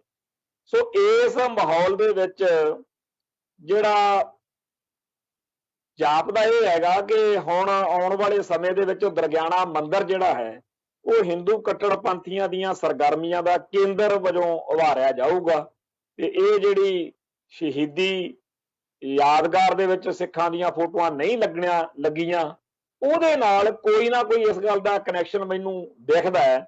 ਮੈਨੂੰ ਲੱਗਦਾ ਵੀ ਕਿਤੇ ਨਾ ਕਿਤੇ ਕੋਈ ਕਹਾਣੀ ਹੈ ਕਿ ਸਿੱਖਾਂ ਦੀਆਂ ਤਾਂ ਬਣਨ ਨਾ ਦੇਵੋ, ਲੱਗਣ ਨਾ ਦੇਵੋ, ਇੱਧਰ ਲਾ ਕੇ ਅਗਲਿਆਂ ਨੇ ਦਿਖਾਤੀਆਂ।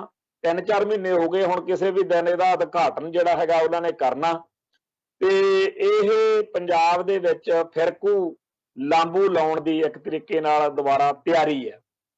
ਇਹ ਗੱਲ ਅੱਜ ਇੱਥੇ ਚਰਚਾ ਵਿੱਚ ਤਾਂ ਲਿਆਂਦੀ ਆ ਕਿ ਸਾਡੇ ਭਾਈਚਾਰੇ ਵਾਲੇ ਕਹਿੰਦੇ ਆ ਜੀ ਸਾਨੂੰ ਪਤਾ ਨਹੀਂ ਲੱਗਦਾ।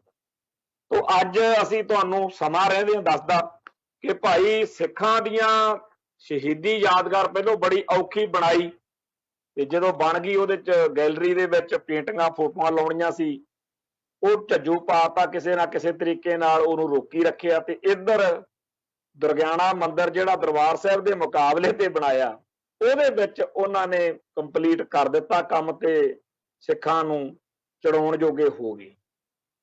ਹੁਣ ਇਹਦਾ ਭਵਿੱਖ ਵਿੱਚ ਕੀ ਬਣਦਾ ਤੇ ਕੀ ਨਿਕਲਦਾ ਇਹ ਵਾਹਿਗੁਰੂ ਜਾਣੇ। ਅਰਦਾਸ ਹੀ ਕਰ ਸਕਦੇ ਆ ਕਿ ਇਹਨਾਂ ਹਿੰਦੂ ਕੱਟੜਪੰਥੀਆਂ ਨੂੰ ਸਮੱਤ ਬਖਸ਼ੇ ਪਾਤਸ਼ਾਹ, ਕਿਉਂਕਿ ਜਦੋਂ ਅੱਗ ਲੱਗਦੀ ਆ ਨਾ, ਪਿੱਛੇ ਜੇ ਇੱਕ ਸ਼ਾਇਰ ਸੀਗਾ ਰਾਹਤ ਇੰਦੌਰੀ, ਉਹਨੇ ਬੜਾ ਉਹਦਾ ਸ਼ੇਅਰ ਸੀ, ਉਹਨੇ ਥਾਂ ਥਾਂ ਤੇ ਬਾਰ-ਬਾਰ ਜਿੱਥੇ ਵੀ ਉਹ ਜਾਂਦਾ ਸੀ ਉਹ ਸੁਣਾਇਆ ਕਰੇ ਵੀ लगेगी आग तो जद में आएंगे कई घर, भी बहुत घर होंगे, भी जहां अकेला हमारा मकान थोड़े ही है, इकल्ला साडा घर थोड़ी है इत्थे। सो ਜਿਹੜੇ ਇਹ ਲਾਂਬੂ ਲਾ ਰਹੇ ਨੇ ਪੰਜਾਬ ਨੂੰ ਫੇਰ ਫਿਰਕੂ ਭੱਠੀ ਵਿੱਚ ਸੁੱਟ ਰਹੇ ਨੇ, ਇਹਨਾਂ ਨੂੰ ਇਹ ਚੇਤੇ ਰੱਖਣਾ ਚਾਹੀਦਾ ਕਿ ਜਦੋਂ ਅੱਗ ਲੱਗਦੀ ਆ ਉਹ ਇਹ ਨਹੀਂ ਦੇਖਦੀ ਕਿ ਕਿਹਨੇ ਮੈਨੂੰ ਲਾਇਆ, ਅੱਗ ਕਿਸੇ ਨੂੰ ਵੀ ਸਾੜ ਸਕਦੀ ਆ। ਸੋ ਸੱਚੇ ਪਾਤਸ਼ਾਹ ਸਾਡੇ ਤੇ ਕਿਰਪਾ ਕਰਨ, ਮਿਹਰ ਕਰਨ ਤੇ ਇਹੋ ਜਿਹੀਆਂ ਫਿਰਕੂ ਹਵਾਵਾਂ ਤੋਂ ਪੰਜਾਬ ਬਚਿਆ ਰਵੇ। ਜਿਹੜੇ ਬਾਅਦ ਵਿੱਚ ਐਵੇਂ ਕਵਿਤਾਵਾਂ ਜੀਆਂ, ਗਾਣੇ ਜੇ ਖੰਭੇ ਜਿੱਡੇ ਜਿੱਡੇ ਲੇਖ ਲਿਖੀ ਜਾਂਦੇ ਹੁੰਦੇ ਆ, ਤਕਰੀਰਾਂ ਝਾੜੀ ਜਾਂਦੇ ਹੁੰਦੇ ਆ, ਲੱਗੀ ਨਜ਼ਰ ਪੰਜਾਬ ਨੂੰ, ਭਾਈ ਹਜੇ ਨਜ਼ਰ ਲੱਗਣੀ ਆ। ਜੇ ਕਿਸੇ ਨੂੰ ਹੈਗੀ ਸਮਝ ਤਾਂ ਇਹਨਾਂ ਨੂੰ ਜਾ ਕੇ ਸਮਝਾਓ ਵੀ ਜਿਹੜੇ ਪੰਜਾਬ ਦੇ ਨਾਇਕ ਨੇ, ਜਿਨ੍ਹਾਂ ਨੇ ਪੰਜਾਬ ਅਤੇ ਪੰਥ ਲਈ, ਕੌਮ ਲਈ, ਇੱਥੋਂ ਦੀ ਧਰਤੀ ਲਈ ਜਾਨਾਂ ਵਾਰੀਆਂ ਨੇ, ਉਹ ਆਹ ਨੇ ਜਿਹੜੇ ਦਰਬਾਰ ਸਾਹਿਬ ਦੇ ਵਿੱਚ ਜਿਨ੍ਹਾਂ ਦੀ ਗੱਲ ਹੋ ਰਹੀ ਹੈ। ਤੁਸੀਂ ਪਤਾ ਨਹੀਂ ਕਿੱਧਰ ਨੂੰ ਤੁਰ ਪਏ। ਖੈਰ, ਸਮਝਾਉਣਾ ਨਾਮੁਮਕਿਨ ਹੀ ਹੈ ਇਹਨਾਂ ਨੂੰ, ਸੱਚੇ ਪਾਤਸ਼ਾਹ ਕਿਰਪਾ ਕਰਨ, ਪਰ ਇਸ ਗੱਲ ਦੇ ਉੱਤੇ ਸਾਡੀ ਕੌਮ ਨੂੰ ਜ਼ਰੂਰ ਧਿਆਨ ਦੇਣਾ ਚਾਹੀਦਾ। ਸੋ ਇੰਨੀਆਂ ਬੇਨਤੀਆਂ ਪ੍ਰਵਾਨ ਕਰਿਓ। ਬੋਲਦਿਆਂ ਕੋਲੋਂ ਕੋਈ ਸ਼ਬਦ ਉੱਚਾ ਨੀਵਾਂ ਬੋਲਿਆ ਗਿਆ ਹੋਵੇ, ਸੰਗਤ ਬਖਸ਼ਣਯੋਗ ਹੈ। ਫਤਿਹ ਅਰਜ ਕਰਦੇ ਹਾਂ ਜੀ। ਨਾਨਕ ਨਾਮ ਚੜ੍ਹਦੀ ਕਲਾ, ਤੇਰੇ ਭਾਣੇ ਸਰਬੱਤ ਦਾ ਭਲਾ। ਵਾਹਿਗੁਰੂ ਜੀ ਕਾ ਖਾਲਸਾ, ਵਾਹਿਗੁਰੂ ਜੀ ਕੀ ਫਤਿਹ।